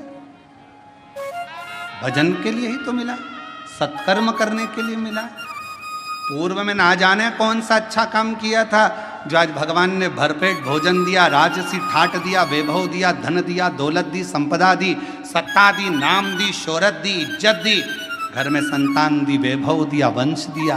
ये पूर्व का कोई कर्म करा होगा, नहीं तो तुम्हारे नाम के तो कितने पैदा हुए, तुम्हारे साथ में ना जाने कितने पैदा हुए। एक ही हॉस्पिटल में कितने बच्चे उसी तारीख को, उसी तिथि को, उसी पल में, उसी घड़ी में कितने पैदा होते हैं। क्या सब करोड़पति बन जाते? क्या सबका नाम चल जाता? नहीं, तुम्हारे पूर्व में तुमने कुछ अच्छा कर्म करा था तो आज बाबा ने दिया है, आज कर कर जाओगे फिर बाबा दे देगा, और फिर कर कर जाओगे फिर दे देगा। नहीं तो एक ही नाम के राम सिंह राम सिंह राम सिंह नाम के ढेर, भानु प्रताप भानु प्रताप भानु प्रताप ढेर। 15 तारीख को जितने जन्म लिए 15 को ढेर सारे जन्म लिए। 9:15 पर जितने जन्म होंगे 9:15 पे ना जाने कितने करोड़ बच्चे जन्म होंगे, कितने लाखों जन्म होंगे। पर तुम्हारे ऊपर शिव की कृपा हुई है तो मतलब कहीं ना कहीं तुम्हारा पूर्व का कर्म अच्छा है। कहा कोई पिछले जन्म के अच्छे कर्म मुझे बाबा तेरा साथ मिला, कोई पिछले जन्म के अच्छे कर्म मुझे बाबा तेरा। ये पूर्व का कर्म अच्छा था, अच्छी पत्नी मिल गई, अच्छा पति मिल गया, अच्छे बच्चे मिल गए, अच्छा कुटुंब मिल गया। एक भी गड़बड़ निकल जाता तो हालत खराब हो जाती।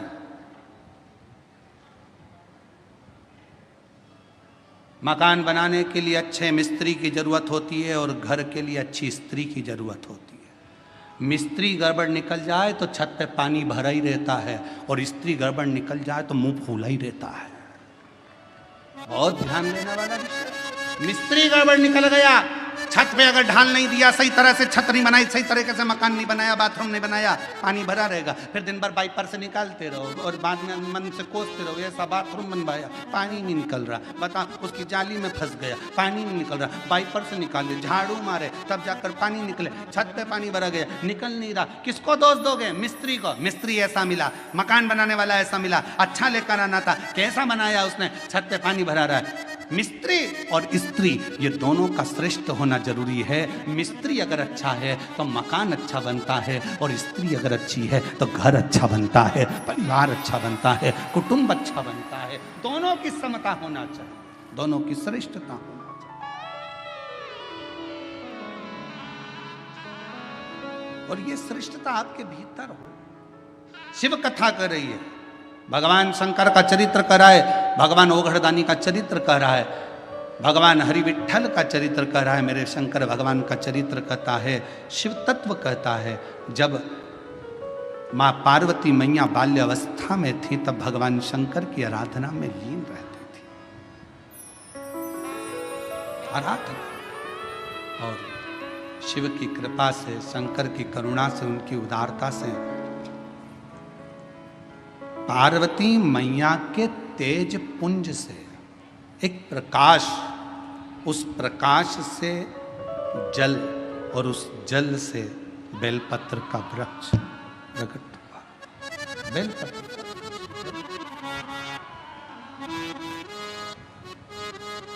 और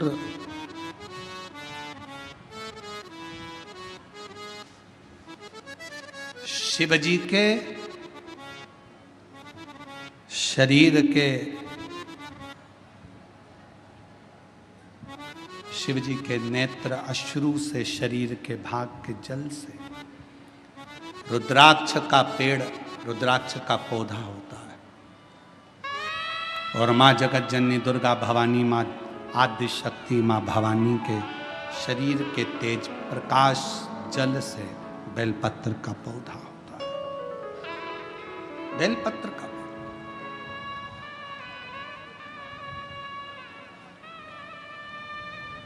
पूरे विश्व के जितने श्रोता शिव जी के, शंकर जी की पवित्र कथा को सुन रहे हैं, आपसे निवेदन, चातुर्मास के 4 महीने में एक नियम बनाओ। मैं ज्यादा कुछ ना कर सकूं तो 4 महीने में कम से कम 4 पौधे मैं बेलपत्र के जरूर लगाऊंगी, कहीं ना कहीं बेलपत्र का वृक्षारोपण जरूर। क्यों? मान लो हम चले भी गए और हमारे परिवार के लोग मान लो शंकर जी की पूजा नहीं कर पाए, भगवान शिव की आराधना नहीं कर पाए, भगवान शंकर की भक्ति ना कर पाए, तो मेरे द्वारा लगा हुआ ये बेलपत्री का पौधा बड़ा होगा, कोई ना कोई इसकी पत्ती तोड़कर शिव जी को चढ़ाएगा। कम से कम मेरे कुल का उद्धार होगा, मेरे वंश का उद्धार होगा, मेरी पीढ़ी का उद्धार। लगाओ। हम ज़्यादा पौधे लगाने का नहीं बोल रहे आपसे तो 4 महीना चतुर्मास के 4 पौधा लगाने का एक बना लो कि मुझे एक बेलपत्री का पौधा हर महीने लगाना है। और वो पौधा ऐसा मत लगाना जैसा दुनिया के राजनेता लगाते हैं, सुबह लगाते हैं शाम को बकरी खा जाती है, ऐसा पौधा ना लगाइए। बुरा लगे तो बोल देना, रे भाई हो हमारी बात का लोगों को बुरा बहुत लगता है इसलिए अभी बोल दे रहे हैं, क्षमा मांगते हो। ऐसा पौधा ना लगाइए कि सुबह लगाया शाम को बकरी खा गई, नहीं। पौधे का ध्यान देना है जाकर, और पौधा इतना सा भी मत लगाना कि उसको पनपने में टाइम लगे। थोड़ा बड़ा करो अपने घर के अंदर, एक गमले में लगा लो, 2-3 महीना बड़ा कर कर पौधे को, जैसे एक बेटी को पाल पोस कर बड़ा करते हो, बच्चों को बड़ा करते हो, ऐसे बेलपत्र के पौधे को बड़ा करो, उसको खूब परवरिश करो, फिर उसको कहीं ऐसी जगह जाकर लगाओ जहाँ तुम अगर पानी भी ना दे पाओ तो उसको कम से कम पानी मिलता रहे, और वो बड़ा होकर भगवान शंकर के ऊपर उसकी एक बेलपत्र चढ़ती रहे, ऐसा भाव रखो। पेड़ पौधे तो बहुत लगते हैं, रोज मीडिया पर भी आता है इतने पौधे लग गए, इतने पौधे लग गए, मालूम पड़े वो पौधे फिर दिखे ही ना, तो क्या मतलब का? पौधे लगाओ, ज़्यादा नहीं तो एक लगाओ पर सुरक्षित लगाओ। लगना चाहिए कि तुम्हारा लगाया गया पौधा। कथा देखिएगा जरा, शिव महापुराण की कथा में एक शब्द आता है कि ब्रह्मदेव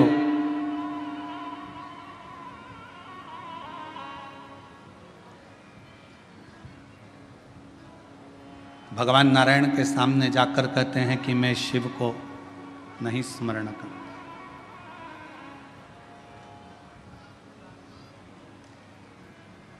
मैं नहीं जानता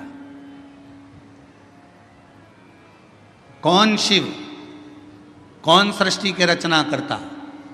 ब्रह्मा जी ने तो अपने मन में विचार कर लिया कि सृष्टि का रचना करता केवल मैं हूं, केवल मैं। और ये मैं और मेरा का जो संबोधन है ये अहम का संबोधन।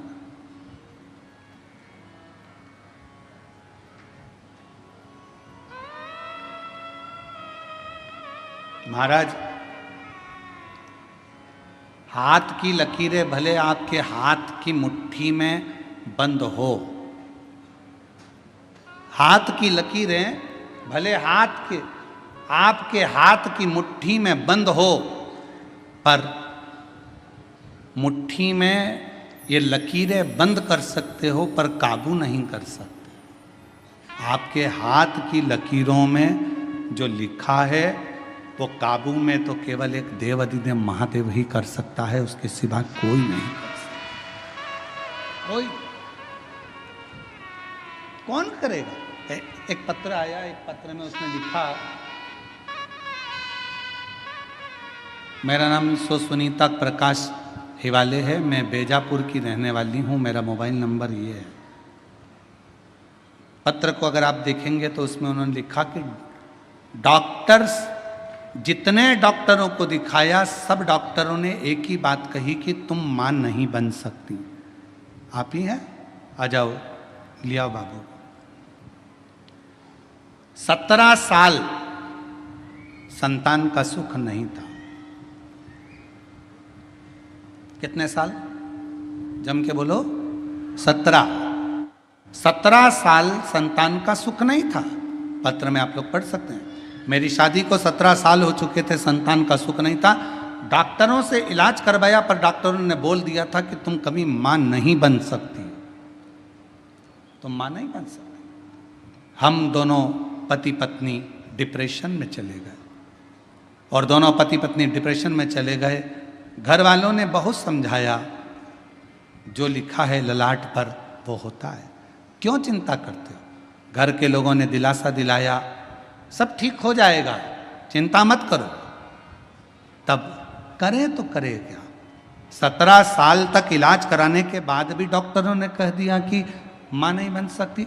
आखिरी में हमारे एक रिश्तेदार ने कहा, एक लोटा जल सारी समस्या का हल। तुम शिवजी को एक लोटा जल चढ़ाना प्रारंभ करो, शिवजी का स्मरण करना प्रारंभ करो, सफेद आंकड़े की जड़ का प्रयोग करो, पशुपतिनाथ का व्रत करो, और एक बार बन सके तो कुबेरेश्वर धाम जाकर बाबा का कंकर शंकर पूजन करो।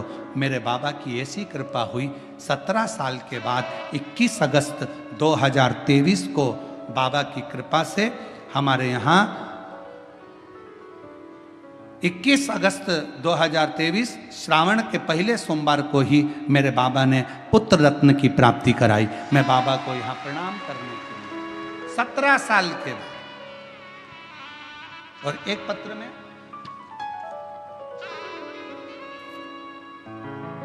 मैं बेदवाड़ी बेजपुर से, मैं बेजापुर से हूँ, बेंदवाड़ी बेजापुर की रहने वाली हूँ। मेरा नाम रेखाबाई नंदू कहारे है। 18 साल तक संतान का सुख नहीं था, और 18 साल जब संतान का सुख नहीं आया तो डॉक्टरों को दिखा दिखा थक गए। तब आखिरी में किसी ने कहा, शिव महापुराण की कथा आती है, वो प्रदीप मिश्रा वाचता है, कथा सुनना प्रारंभ करी और बाबा का पशुपतिनाथ का व्रत किया, और बाबा की कृपा से आज हमारे घर में 18 साल के बाद संतान की प्राप्ति हुई। मैं बाबा को यहाँ प्रणाम करने के लिए आई हूँ। कहीं यहाँ बैठी हों तो बच्चे को लेकर आ सकती हैं। मेरा नाम रेखाबाई नंदू कहारे, मैं बेंदवाड़ी बेजापुर से रहने वाली हूँ। मेरा बच्चे का फोटो भी लगा। शिव तत्व किसको कहते हैं? एक विश्वास, एक भरोसा, एक दृढ़ता, एक भरोसा, एक दृढ़ता, एक विश्वास आपके भीतर प्रकट करें। और जब विश्वास, दृढ़ता, भरोसा पूर्ण होगा तो शिव मिलेगा।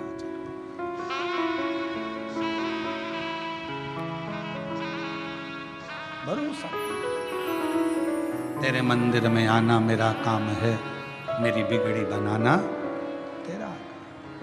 ब्रह्मा जी के मन में एक संशय था कि सृष्टि की रचना तो मैं करता हूं, सृष्टि का रचना करता तो मैं हूं, तो फिर शिव कौन? शिव कौन? शिव क्या? हमारे मन में भी यह भाव उत्पन्न हो जाता है कि घर में चला रहा हूँ, परिवार में चला रहा हूँ, कुटुंब में चला रहा हूँ, सब काम मैं कर रहा हूँ। और सत्यता देखी जाए, अगर ये शरीर से श्वास चली जाए तो चलाने वाला तो कोई और है। हम तो केवल एक निमित्त मात्र हैं, हम तो केवल एक निमित्त मात्र हैं जो चलाते हुए दिख रहे हैं। बाकी के हमारे हाथ में कुछ नहीं है, कुछ नहीं। और प्रभु आपकी कृपा से सब काम हो रहा है। प्रभु आपकी कृपा से सब काम हो रहा है। करते हो भोले बाबा, मेरा नाम हो रहा है। भोले बाबा, मेरा नाम हो रहा है। आपकी कृपा से सब काम हो रहा है। भोले आपकी कृपा से सब काम हो रहा है। हम केवल एक निमित्त हैं, आप केवल निमित्त हैं, करने वाला तो वो है जो कर। ब्रह्मा जी के मन में संशय उत्पन्न हो गया। एक बड़ा सारा पर्वत था, उसको घुमाया, अग्नि का एक खंभ प्रकट हो गया, शिवलिंग की आकृति का।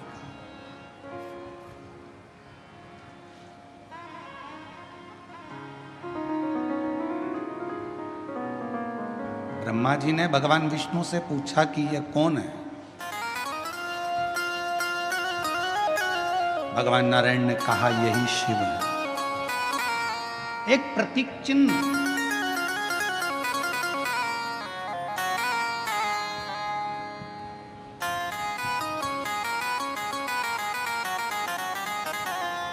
एक शिवलिंग की आकृति देखकर ब्रह्मा जी ने कहा ये शंकर है, ये शिव है। हाँ, यही शंकर, यही शिव है, यही शंकर, यही शिव।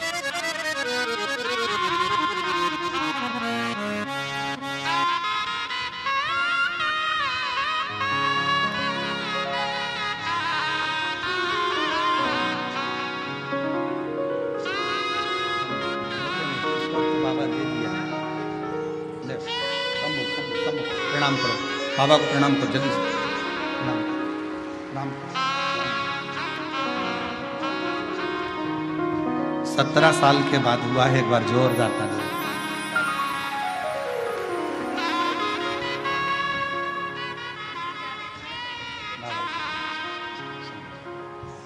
प्रभु आपकी कृपा से सब काम हो रहा है, करते हो भोले बाबा, मेरा नाम हो रहा है, करते हो भोले बाबा, मेरा नाम हो रहा। 18 साल के बाद हुआ है, एक बार जोरदार ताली बजा। प्रभु आपकी कृपा से सब काम हो रहा है, भोले आपकी कृपा से सब काम हो रहा है। मैं तो नहीं हो काबिल, तेरा पार कैसे पाऊं, टूटी हुई वाणी में गुणगान कैसे गाऊं, करता नहीं मैं कुछ भी, सरेआम हो रहा है, प्रभु आपकी कृपा से सब काम हो रहा है। ब्रह्मा जी बोले क्या इस शिवलिंग ने सृष्टि की रचना करी है? हाँ, इसी शिवलिंग ने सृष्टि की रचना करी है, यही सृष्टि की रचना करने वाला शिवलिंग है। ठीक है, इस शिवलिंग का चरण कहाँ है और शीश कहाँ है?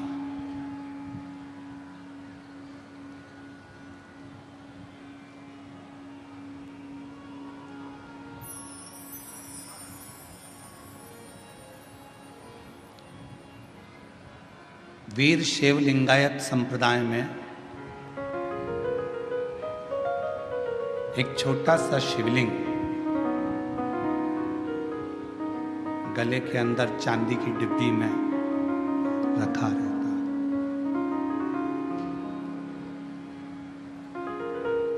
किसी वीर शैव लिंगायत संप्रदाय के किसी भी एक शिव भक्त से आप पूछें कि आपके गले में जो ये शिवलिंग रखा हुआ है, आपके गले में जो ये शिवलिंग डला हुआ है, ये क्या देता है आपको, क्या प्रदान करता? तो वीर शैव लिंगायत संप्रदाय के प्रत्येक माताएं, बच्चे, पुरुष आपको कहेंगे हमारे गले में हमारे गुरु ने जो ये शिवलिंग दिया है, ये शिवलिंग हमें कहीं ना कहीं किसी ना किसी रूप में तकलीफों से लड़ने का एक बल प्रदान करता है और अपनी मंजिल तक पहुंचाने का कार्य करता है।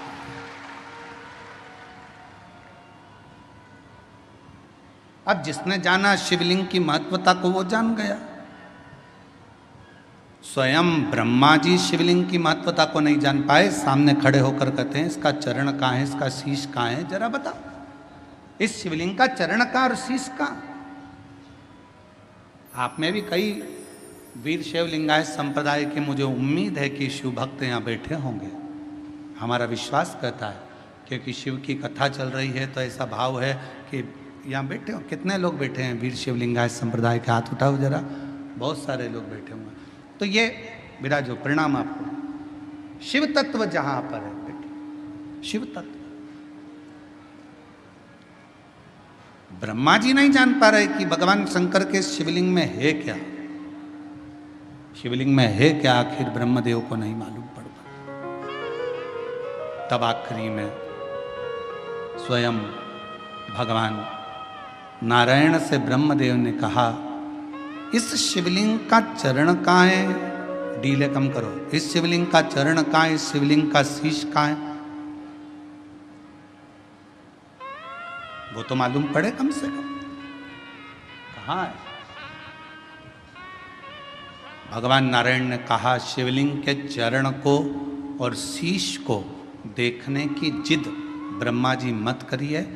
शंकर भगवान के शिवलिंग में, भगवान शंकर के शिवलिंग में आप जहाँ बैठकर उसको भजते हो वहीं पर चरण का दर्शन हो जाता है, और जहाँ बैठकर पुकारते हो वहीं शीश का दर्शन हो जाता है।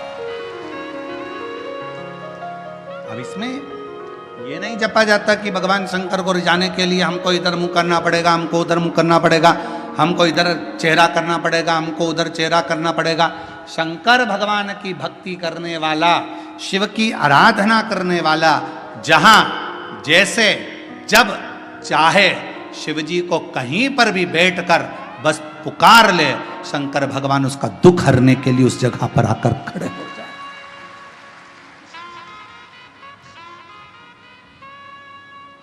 सब कुछ उसी का।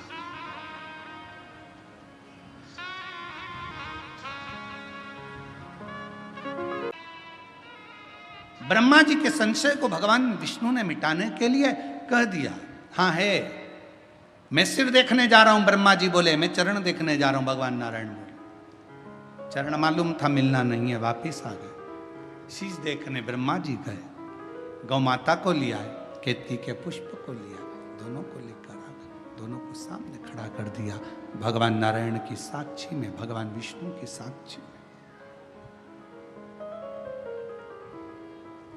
ब्रह्मा जी ने पूछा भगवान विष्णु से, क्या आपको शिव जी का चरण मिला? भगवान नारायण ने मना कर दिया, चरण नहीं मिला।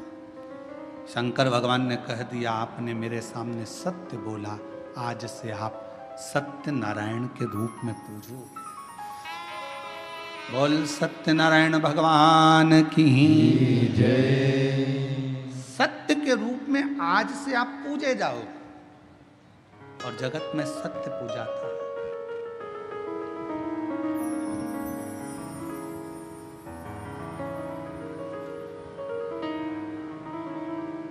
थोड़ा सत्य का जीवन जियो। ब्रह्मा जी से पूछा, क्या आपको शिव जी के शीश का दर्शन हुआ? हाँ। ना मानो तो पूछ लो केतकी के फूल को। केतकी के पुष्प ने झूठ बोल दिया, शिवलिंग में से आकाशवाणी हो गई, ये केतकी का फूल झूठ बोलता है। श्राप देता हूं, भगवान शिव बोले, ये केतकी का पुष्प शंकर पर कभी नहीं चढ़ेगा। गौ माता ने झूठ बोला। शिव जी ने कहा, सारा शरीर पवित्र रहेगा पर मुख अपूज्य रहे। भारत की भूमि पर सारे मंदिरों की परिक्रमा आगे से होती है। कन्यादान, अन्नदान, वस्त्र दान, मुद्रा दान, स्वर्ण दान, भूमि दान, जो भी दान होता है वो आगे से होता है। भारत की भूमि पर केवल एक दान गौ माता का जो होता है वो आगे से नहीं, गाय की पूंछ पकड़कर पीछे से किया जाता है, क्योंकि गौ माता ने झूठ बोल दिया। एक झूठ गौ माता बोल दी थी, एक झूठ, और किस लिए? केवल एक रोटी के चक्कर में, कि घर में पहली रोटी बनेगी तो गाय तेरे को मिलेगी। तुझे झूठ बोलना है शंकर भगवान के सामने चलकर, और शिव जी के सामने जाकर गौ माता ने झूठ बोल दिया कि ब्रह्मा जी को शंकर भगवान का शीश दर्शन हो गए। बस वो झूठ गौ माता के लिए शिव जी ने कह दिया, गौ माता तू जगत की मां होकर तूने झूठ बोला। सारी परिक्रमा आगे से, गौ माता की परिक्रमा पीछे से चालू होती है, पीछे विराम होती है। झूठ और सुन, हे ब्रह्मदेव सत्य बोलो। ब्रह्मा जी ने कहा यह आकाशवाणी झूठी है। शंकर भगवान ने अपने पांव के नख को तोड़ा, फेंका, काल भैरव प्रकट करा, जाओ ब्रह्मा का सिर काट दो। ब्रह्मा जी का सिर कटा, कटा हुआ सिर लुढ़कता गया। ब्रह्मा जी के कटे हुए सिर से जो रक्त बहा उससे कर्मनाशा नदी प्रकट हो गई। आज भी कर्मनाशा नदी भारत की भूमि पर उत्तर प्रदेश में बहती है। भारत की भूमि पर केवल एक नदी ऐसी है जिसके पानी को कुत्ता भी नहीं पीता है, पक्षी भी उसमें चोंच नहीं डालता, वो कर्मनाशा है। क्यों? क्योंकि कर्मनाशा में अगर हमने हाथ धो लिया, पानी का छींटा ले लिया, तो वो कर्मनाशा का जल ऐसा है कि वो हमारे पूर्व में किए हुए सारे कर्मों का नाश कर देगा। कटे हुए ब्रह्मा जी के शीश को देखा तो कहा इसको कुछ कृपा करो। नारायण बोले तो बट वृक्ष बना, बड़ का कौन पूछेगा वट वृक्ष? शिव जी ने कहा कि मैं स्वयं वट वृक्ष की छांव में बैठूंगा। इस वृक्ष की छांव में मैं बैठूंगा तो मेरा नाम वटकेश्वर महादेव। शिव जी का एक नाम वटकेश्वर महादेव हो गया। भगवान ओघड़दानी बड़ के पेड़ की छांव में बैठे, जनमानस का कल्याण करने के लिए। शिव तत्व भगवान शंकर ओघड़दानी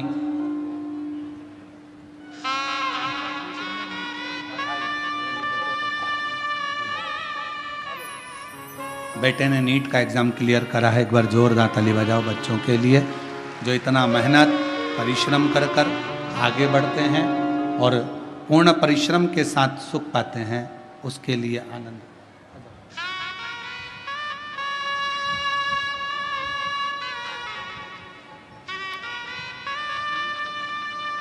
बेटी ने नीट का एग्जाम क्लियर करा, उसके लिए एक बार जोरदार ताली बजाओ। साधु शिव तत्व कह रहा है 5 कर्मेंद्री, 5 ज्ञानेंद्री, ये 10 जो इंद्रियां हैं ये कैसे भी संयम में आ सकती है।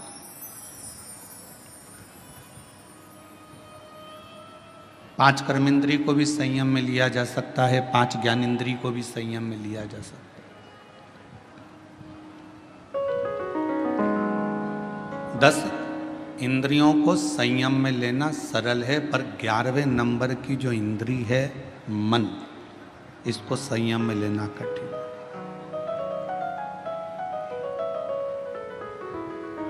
ये 11वें नंबर की जो इंद्री है ये संयम में नहीं रह पाती, इतनी विचलित। आप आए हो कथा सुनने के लिए, बहुत दूर दूर से आए हो।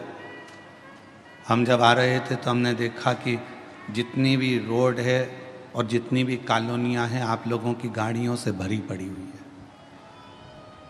लाखों की संख्या में आप यहाँ पहुँचे हो। पंडालों में पांव रखने की जगह नहीं है।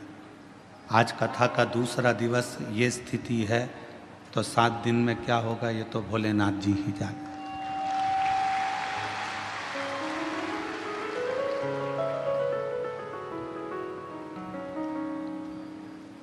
अब इतनी दूर दूर से आए हो, मोटरसाइकिल वाला मोटरसाइकिल चला रहा होगा, पति गाड़ी चला रहा होगा, तुम पीछे बैठी होगी। हमारा जीजा गाड़ी चला रहा होगा, जीजी पीछे बैठी होगी, तो कंधे पर हाथ रख कर बोल रही होगी धीरे चलाओ कीचड़ हो रहा है।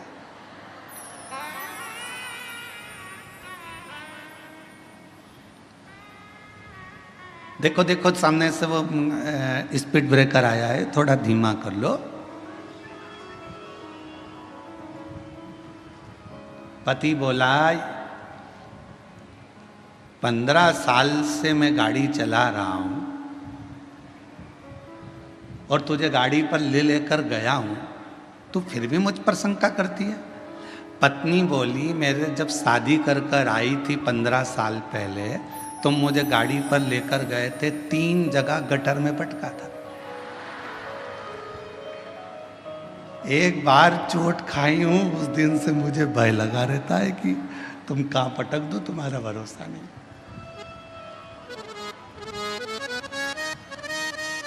अरे वो तो तू नई नई आई थी ना, तो तेरे को बिठा के प्रैक्टिस कर रहा। अच्छा अच्छा।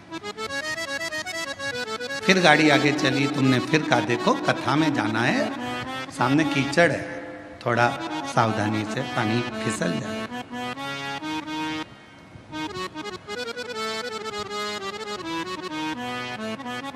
ड्राइवर गाड़ी चला रहा है, तुम बाजू में बैठी हो और फिर कह रही हो, ए भाई थोड़ा होले होले चला।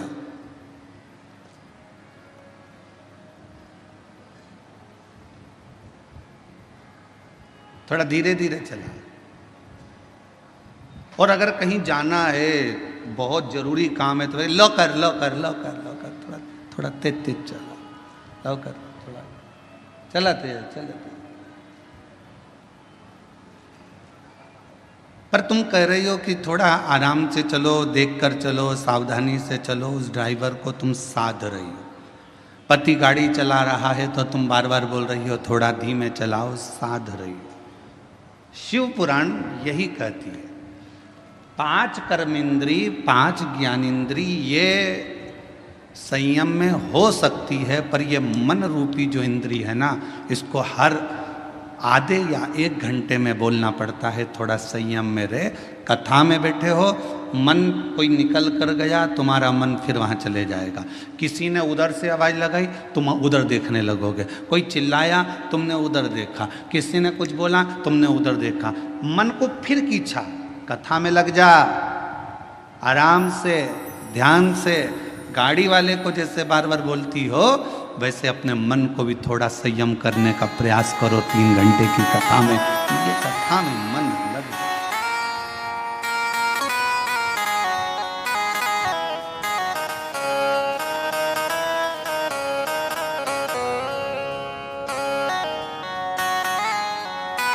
ये चित्त परमात्मा के चरणों में लगा रहे।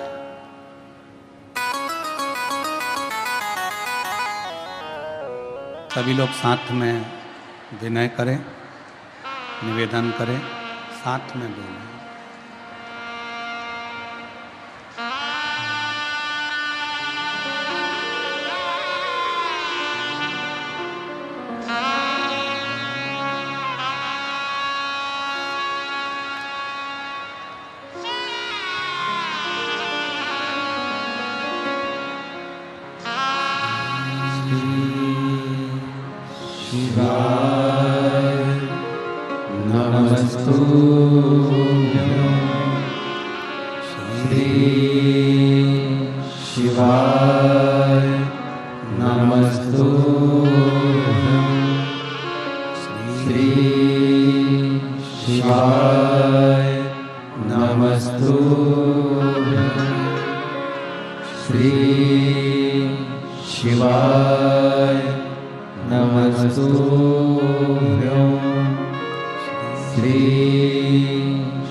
मंगलकारी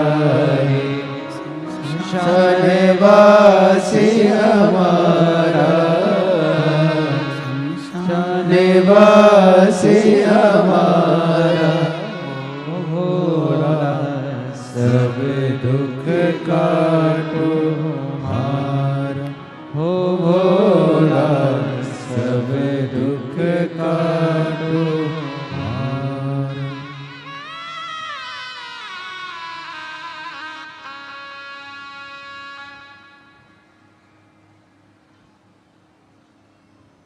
बाबा दैवदेव महादेव भगवान शिव ओगरदानी त्रिकालदर्शी कैलाशी विनाशी भगवान शंकर की पवित्र कथा कह रही है, शिव महापुराण की कथा वर्णन कर रही है।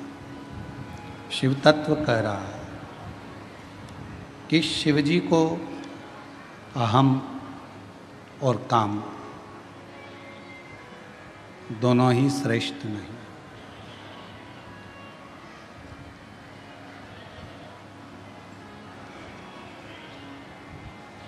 कभी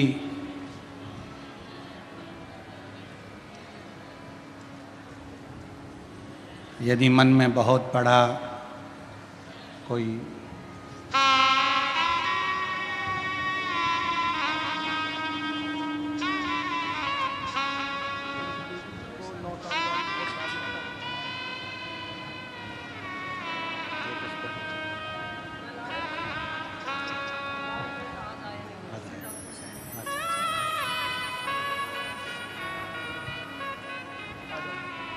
कहते हैं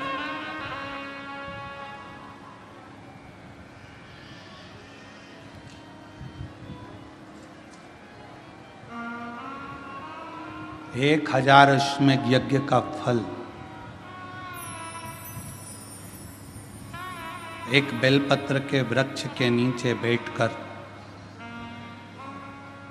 भगवान शंकर के मंत्र का 108 बार जाप करने से प्राप्त हो जाता है। 1000 अश्वमेध यज्ञ का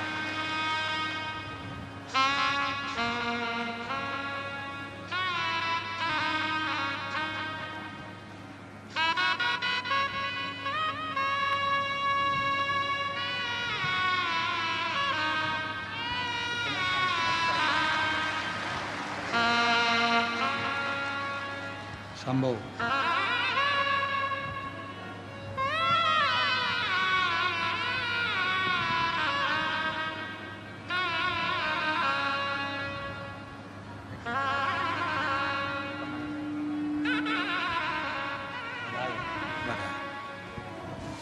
आठ साल के बाद बाबा की कृपा से प्राप्त हुआ। एक बार जोरदार ताली बजाएं। शिव कथा कह रही है, भगवान शंकर का चरित्र कह रहा है। बेलपत्र का वृक्ष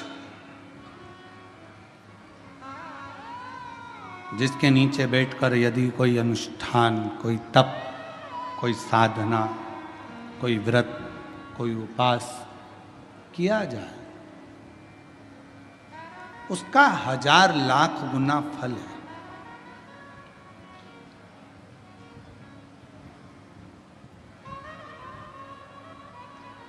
आप सभी ने एक कथा सुनी होगी कि एक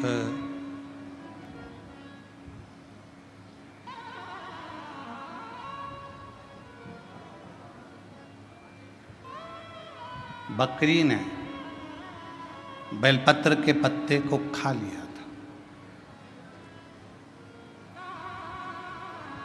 और सिंह ने उस गांव में जंगल में रात्रि के समय पर आक्रमण कर कर उस बकरी का शिकार कर लिया।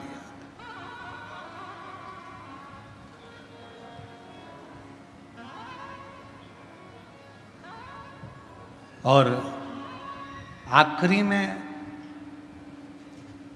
जब बकरी मर गई, शेर का भी अंत समय आ गया, जब उसके प्राण छूटे, तो देवलोक में जब वो गया तो आखिरी में दोनों को, बकरी को भी और उस सिंह को भी, पृथ्वी पर दूसरी बार जन्म नहीं लेना पड़ा। वो शंकर के धाम में चला गया।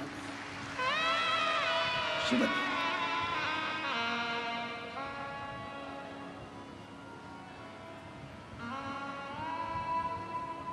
शिव की एक अविरल भक्ति। सृष्टि का वर्णन आया, भगवान शंकर ने अर्धनारीश्वर स्वरूप का दर्शन कराया। अर्धनारीश्वर भगवान हमारे बीच पधार रहे हैं, जोरदार ताली बजाकर स्वागत वंदन। अर्धनारीश्वर भगवान का सुंदर स्वरूप का दर्शन।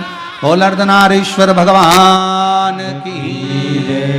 कल कथा का तृतीय दिवस रहेगा। आज कथा द्वितीय दिवस की विराम ले रही है। भाव से कथा का लाभ लेकर अपने जीवन को सार्थक बना। हर हर